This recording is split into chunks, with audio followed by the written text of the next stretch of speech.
Vous êtes sur Star 21 TV, bonsoir à vous et bienvenue sur la chaîne du 21e siècle pour vous informer dont voici les titres du journal. Comme le Mali, après 4 mois depuis la prise du pouvoir par l'armée guinéenne à travers un coup d'État orchestré par les forces spéciales, les dérives commencent à se faire sentir sur le sujet réaction d'un politicien à suivre. L'ambiance était de taille ce lundi dans les rues de Conakry avant le match. Vendeurs et acheteurs d'objets d'art et de maillots, ils sont nombreux les supporters qui expriment leur soutien au style national de Guinée avant la rencontre pour cette première sortie de ce lundi contre le Malawi au compte de la CAN 2021.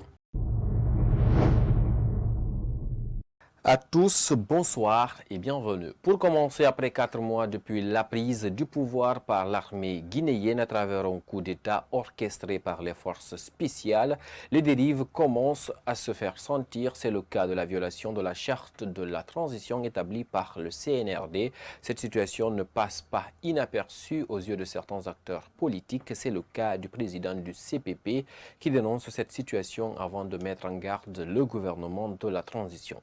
Ribari nous signe ce reportage. Il est souvent souhaité à ce que les paroles soient accompagnées par des actes. Certes, le CNRD qui est à la tête du pays actuellement suite à un coup d'État orchestré le 5 septembre 2021 tente de rassurer les Guinéens en respectant ses engagements, mais en quelque sorte, les dérives commencent à gagner le dessus. C'est le cas de la violation de la charte dont ce politicien, membre de la NAD, fait cas. En Guinée, on est devenu coutumier de ne pas faire la lecture de notre propre constitution des lois. On a traversé une crise de 2010 en 2021 par le manque de respect de notre constitution. C'est la même chose encore qui est en train d'encore refaire surface. La charte qui a été rédigée, complétée par le CNRD est sortie dans une nuit où aucun Guinéen n'a participé, ne connaît d'où vient cette charte, mais nous avons accepté tous et qui a été signée par le colonel Mamadi Doumbouya. Mais cette charte, est-ce que les Guinéens savent combien de fois ceux qui ont rédigé, signé cette charte sont en train de violer? Nous sommes en train d'arriver à la dérive qui peut créer des problèmes. Si vous avez vu aujourd'hui, la classe politique s'inquiète parce que la charte n'est pas respectée. Vous et nous, qu'on soit ensemble, parce que nous sommes tous des Guinéens, à interpeller le colonel Mamadi Doumbouya afin qu'il respecte la charte que lui-même il a publiée et signée. La transition étant une période d'exception doit être gérée de façon rigoureuse afin de revenir à l'ordre constitutionnel. Mais l'amalgame se pose à ce niveau entre la gestion de l'État et la gestion d'un camp militaire. C'est bel et bien écrit le CNRD comme organe. L'article 36, il faut bien regarder. Pourquoi il n'y a pas eu de composition? C'est une violation. C'est une violation. Vous voyez ça? Mais aussi, si vous revenez aussi sur la gestion du gouvernement, les attributions du gouvernement, aujourd'hui, ce n'est pas le cas. Les nominations qui se passent, ce n'est pas les ministres qui désignent. C'est le cas du ministre de la Justice, Mme Fatoumata Yari Souma, où elle a été victime. Où on fait au moins plus de 30 et quelques pages de décret, on falsifie, et même il ce n'est pas paraphé, mais le colonel Mamadi Doumbouya a signé. Et elle riposte. Et on envoie encore une autre truc, elle a riposté et on a enlevé. Parce que c'est pourquoi je vous dis que le commandement, c'est au camp. Mais la vie de la nation, ce n'est pas au camp. Quelques violations de la charte de la transition par l'actuel homme fort du pays, le colonel Mamadi Doumbouya, sont entre autres la nomination des cadres qui auraient contribué à la promotion du troisième mandat d'Alpha Condé, selon Aboubakar Biro Souma, président du Parti pour le progrès et le changement. Kaba Condé, vous le connaissez, c'est un journaliste. Il s'est désavoué et il a été sur toutes les toits pour le troisième mandat. Vous voyez aussi dans Sakrouma, qui est actuellement autour de la présidence, qu'on cherche à phagocyter pour être président du CNT. Tout ça, c'est des choses malsaines pour notre pays. Il ne faut pas que les gens... C'est pourquoi j'ai cité la charte de l'Union africaine. C'est pourquoi il faut éviter. Nous sommes tous des Guinéens. Et la Guinée, on a un problème, je répète encore, c'est le manque de respect de notre propre loi. Si vous avez vu que depuis 60 et quelques d'indépendance, la Guinée n'a jamais avancé, parce que tous ceux qui dirigent le pays, on peut bien rédiger les lois de la République, mais il y a défaut d'applicabilité, mais il y a aussi d'interprétation, parce que on prend le peuple et les Guinéens comme des moutons, en considérant que la majorité des Guinéens sont analphabètes, donc on peut intervertir. C'est ce qui est écrit pour convaincre les gens. C'était le rôle de Makanira, au temps d'Alpha, qui modifiait les articles comme il souhaite en faveur d'Alpha Condé.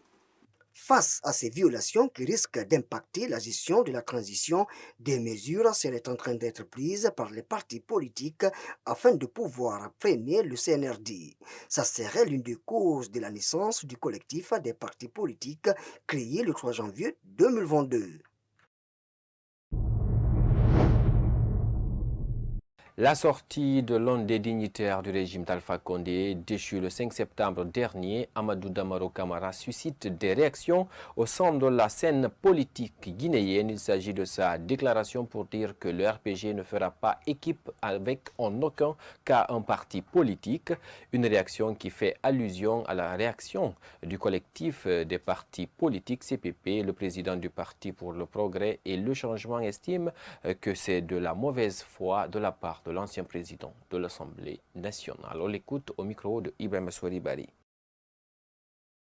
Et le comportement méfaste encore qui est en train d'encore recommencer dans notre société. C'est-à-dire que des communications hâtives, des attaques et des communications qui ne vont pas à l'intérêt des Guinéens. Nous avons suivi pendant 10 ans des mêmes pratiques dont certains commis de l'État ou même certains grands politiciens qui se permettent de passer dans les médias pour s'attaquer aux uns contre l'autre, qui va jusqu'à nous ramener, comme je viens de dire, les anciennes pratiques. Vous savez, en 2010, on a parlé ici de l'empoisonnement de l'eau, qui est allé dans le sens d'affrontement entre deux communautés. Tout le monde a vu. Depuis ça, il y a eu une multiplication des sorties. 3 contre 1. Nous avons entendu ça en Guinée. Alors que la Guinée, c'est 4 régions naturelles. Nous avons tous subi les termes, c'est-à-dire que qu'on appelle ethnostratégie, qu'on a développée pendant le régime d'Alpha Condé. Nous ne voulons plus ça en Guinée. Nous voudrons que les Guinéens se donnent la main. La communication de M. Amadou Damaro va dans le sens de la division, du haine. On ne peut pas condamner le RPG parce que c'est Damaro qui a parlé. Il n'a pas fait une conférence de presse, il n'a pas fait au chef du RPG. Donc, M. Amadou Damaro, vous le connaissez tous les Guinéens, que c'est un type dangereux au sein des Guinéens. Parce qu'il a toujours dit que c'est un héros de la guerre. Ils ont tué, ils n'ont pas peur. Donc, il faut se méfier à ces gens-là. Il faudra que la justice se lève maintenant pour barrer le chemin à tous ces dérives qui vont gangréner notre société. Mais la même chose que je condamne M. Amadou Damaro Camara, c'est la même chose que je voudrais dire à mon frère, Dr Oussou Fofana. Il n'a pas le droit de répondre à Amadou Damaro, parce que quand il répond, ça devient comme un élément qui ne peut pas bon entre la société. Et ça nuit au moins toutes les vertus et l'engagement de son président, Mohamed Diallo, qui se bat pour rassembler tous les Guinéens, qui a le souci des Guinéens. Également dans l'actualité nationale, c'est dans les environs de 7 heures du matin ce lundi que le corps d'un jeune mécanicien a été découvert sur les rails à Koza, dans la commune de Ratoma. Informés de la situation, les autorités du quartier, la police scientifique se sont présentées sur les lieux afin de s'enquérir des réalités. D'après les premières analyses, c'est un train qui l'aurait percuté. Alpha Mardiallo, reportage. Très tôt, ce lundi 10 janvier, un autre corps sans vie a été découvert sur les rails du quartier Koza dans la commune de Ratoma. Mahmoud Diallo, jeune mécanicien, aurait été percuté par un train dont les traces sont encore visibles. Mori Traoré, ami de la victime, revient sur les derniers instants de son ami. Hier nuit, on était deux quoi. C'est mon ami, meilleur ami, intime. Maintenant, on est mangé jusqu'à fini. Bon, on est séparés. Je lui dis maintenant, faut prendre mon chaussure quoi. J'ai pris son chaussure, j'ai porté. Je lui dis maintenant, moi, je vais rentrer à la maison. Après, on est séparés sur le rail là-bas. Lui aussi, il est descendu au garage. Vous voyez, non? On est séparés là-bas vers 23h comme ça. Je suis allé à la maison maintenant me coucher. Bon, le matin, je suis couché. Le petit m'a appelé, il m'a dit, ah, ton ami a fait un accident. J'ai dit, où ça? Il dit, ah, sur le rail. Il est décédé. Dans ce cas, je suis me levé maintenant, venu. Après avoir reçu un appel l'informant de la mort tragique de son frère, Mamadou Baïlo Diallo, sous le choc, explique la façon dont il a appris la nouvelle. C'est un appel que j'ai reçu m'informant que mon frère a été fauché par un train et il est décédé. Subitement, je suis venu trouver que c'est vrai parce que ses jambes sont coupées. Quant aux responsables de la police scientifique, les enquêtes vont se poursuivre. Ensuite, il revient sur les causes du drame. Nous avons été alertés par 2 fois pour un cas de découverte de cadavre au niveau de Dixine. On est venu gérer avec la protection de Kaloum, de civils de Kaloum et la PTS locale de Dixine. Donc, étant sur les lieux, on nous a informé qu'il y a un autre cas de découverte macabre en face du cimetière de Koza. Et sans désemparer, quand nous avons déposé le corps à Ignasdi, nous nous sommes immédiatement rendus sur les lieux. Alors, on a trouvé la gendarmerie sur les lieux et la police, la PTS locale de commissariat central de Nongo et avec la protection civile de Kalou. Ils nous ont alerté que c'est un accident de train. C'est un individu qui a été percuté par un train CBK. Je ne sais pas si c'est son retour ou ce sont à la descente au port. Donc, effectivement, nous avons constaté le corps a des lésions au niveau des jambes, c'est coupé. Alors ça doit être un accident. Alors, le procureur a été avisé par les services de la gendarmerie qui nous instruit d'ouvrir une enquête de voisinage et allez-y jusqu'au bout et le rendre compte la suite des événements. À l'espace d'une semaine, 3 cas de mort ont été découverts dans la commune de Ratouma, un phénomène qui devient récurrent ces derniers temps dans la capitale, Conakry. La route T8 Samatran se trouve actuellement dans un état piteux. La poussière inonde les riverains de cette partie de la capitale Conakry. Ce lundi 10 janvier 2021, une de nos équipes est allée à la rencontre de ces victimes qui ont lancé des cris de cœur à l'encontre des nouvelles autorités du pays. Reportage Kadiatou Bari et Ibema Bari.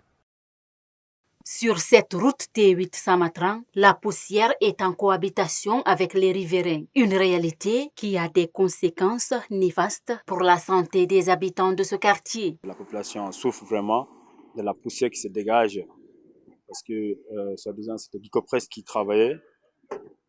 Mais depuis fort longtemps, il n'arrose pas. Et la poussière embête beaucoup la population qui y habite. Toute leur maison est poussiérée. Tu ne peux pas exposer rien. La poussière nous dérange tellement. Ça fait 2 ans. La poussière nous dérange. Nous logeons ici, mais impossible. Toutes les gens sont malades et le gouvernement les a pris de nous aider, de faire le goudron ici, là. Vraiment un sentiment de désastre. On souffre énormément depuis déjà 2 ans. Et la route a été faite de cette manière. La poussière, comme vous le constatez déjà dans les chambres, et nous qui sommes les riverains, ça nous fatigue depuis. La poussière tue plus que le coronavirus, affirment ces citoyens qui n'ont pas manqué d'attirer l'attention des autorités sur le calvaire auquel ils sont confrontés au quotidien. On dit que le corona tue, mais pour moi, la poussière tue plus que le corona.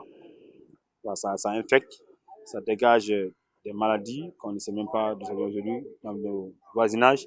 Parce que les enfants, les mamans, les papas, tout le monde est malade. Tu ne peux pas rentrer dans une concession sans qu'il y ait au moins 2 personnes qui sont malades dans une concession. Je crois qu'il est important que le gouvernement vienne en face. Nous appelons le ministre de TP de revoir le contrat avec Guicopresse pour que vraiment Guicopresse puisse venir finaliser la route. Le problème, ce n'est pas seulement cette route, la T8 de Samatara, il y a aussi celle de Fofoméré, celle de T10, il y en a d'autres. Mais vraiment, nous demandons humblement au gouvernement de venir faire face à ce problème-là. C'est une voie qui est très très fréquentée. Il y a beaucoup d'engins qui roulent là-dessus. Ce dernier message, c'est d'interpeller encore nos autorités, vraiment de venir à notre aide. Parce que là, avec la poussière, ça dégage beaucoup de maladies. Nous avons des maladies de tout, des poumons, tout ça. Nous avons des bébés qui en souffrent avec cette poussière-là. Et on souhaiterait que l'autorité nous vienne en aide plus rapidement que possible pour remédier à ça. Les travaux de rénovation de ce tronçon T8 Samatran ont été arrêtés il y a de cela plus d'une année. Les riverains gardent espoir pour un retour favorable à leur cri de cœur. Le petit port de Lambani, situé dans la commune de Ratoma, est dans un état piteux. Sur cet endroit, l'insalubrité règne en maître absolu. Le manque de matériel de travail, de hangars et de frigos de conservation des poissons sont entre autres quelques calvaires que traversent au quotidien les travailleurs de ce petit port. Ce samedi, l'une de nos équipes a fait un tour sur place afin de s'enquérir des réalités. Yaya Bari et Abdourahmane Bari. Voyant cette image, on ne peut jamais imaginer que c'est un débarcadère qui se trouve dans la capitale Conakry. Arrivés à l'intérieur de ce petit port, des femmes fumeuses de poissons sont installées. Un peu plus loin, un tas d'immondices d'ordures vous souhaite la bienvenue. Face à cette réalité, les défis sont nombreux selon cette femme fumeuse de poissons.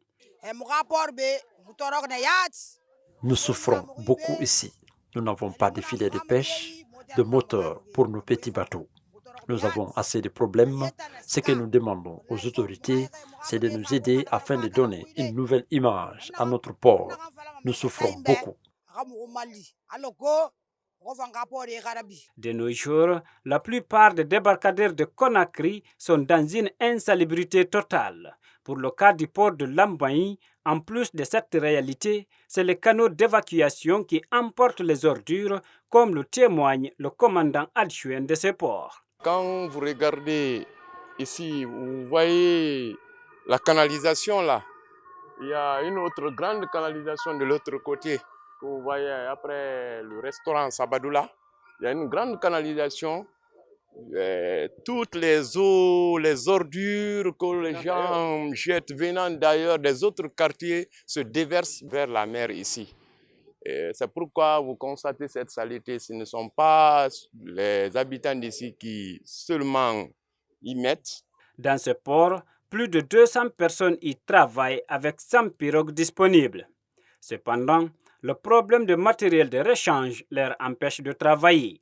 Mamel Lamine Koumbassa invite les autorités de leur venir en aide. Nous lançons un appel à l'État de venir en aide, de venir au secours. Ces pauvres citoyens sont là parce que nous sommes ces citoyens. L'État n'a qu'à penser à nous.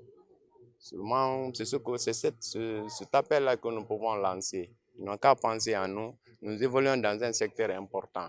Le secteur-là n'est pas un secteur à abandonner. C'est pourquoi nous, tout ce que nous gagnons, nous aussi, nos petits moyens, l'argent qu'on gagne, on vient investir ici. Ce n'est pas parce qu'on est maudit, mais on le fait, c'est pour juste faire quelque chose pour la nation. Donc l'État n'a qu'à beaucoup penser à nous, il n'a qu'à nous aider. En attendant que leur cri de cœur ne soit pris en compte, les travailleurs du petit port de Lambaye ne peuvent que prendre leur mal en patience. Je vous le disais, à l'entame de cette édition, l'ambiance était de taille ce lundi dans les rues de Conakry entre vendeurs et acheteurs d'objets d'art et de maillots. Ils sont nombreux les supporters qui ont exprimé leur soutien au Sili national de Guinée qui a effectué, comme vous le savez, sa première sortie ce lundi même contre le Malawi au compte de la CAN 2021. Les réactions avant match justement, c'est dans ce reportage signé Alfomar Diallo. Qualifié à la 33e édition de la Coupe d'Afrique des Nations Cameroun 2021, le Sili national de Guinée fera sa première sortie cet après-midi contre le Malawi. Comme vous le constatez derrière moi, cet après-midi, l'ambiance est de taille dans les rues de Conakry. Sur ce, certains citoyens ont donné leur point de vue par rapport à cette rencontre avant le coup d'envoi. Vraiment, on est fiers de ça aujourd'hui. Notre équipe Sili nationale Vraiment, il va gagner à 3-0. Tout le monde supporte le Sili national. De Conakry à Yomo, on est prêt derrière le Sili national.